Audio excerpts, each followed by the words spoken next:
Trajneri Thomas Tuchel ka folur para ndeshjes Angli-Serbi. Ky takim do të luhet nesër në Wembley prej orës 20:45 dhe është i parafundit i vlefshëm për kualifikuesit e botrorit 2026.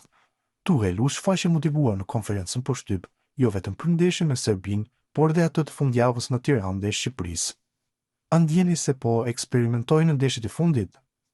Ne përpiqemi të përshtatemi, por nuk ndjeva që po eksperimentonim në 2 grumbullimet e fundit dhe nuk do të fillojmë dhe nuk do ta bëjmë një gjë të tillë në këtë grumbullim. Ne e marrim seriozisht këto janë ndeshje kualifikuese për Kupën e Botës në shtëpi. Duam të ndërtojmë mbi atë që kemi ndërtuar dhe të vazhdojmë përpara. Rikthimi i Bellingham dhe Foden. Ne i ngritëm nivelet dhe standardet edhe pa ta.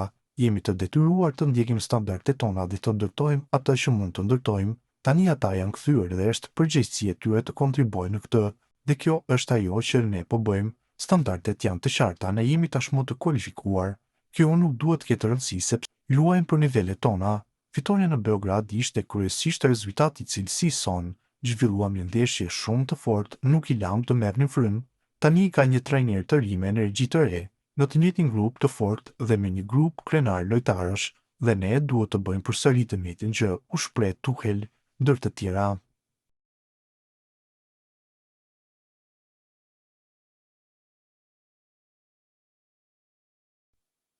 Federata e futbollit njofton se janë shitur të gjitha biletat e ndeshjes Shqipëri-Angli e vlefshme për kualifikuesit e kampionatit botror 2026.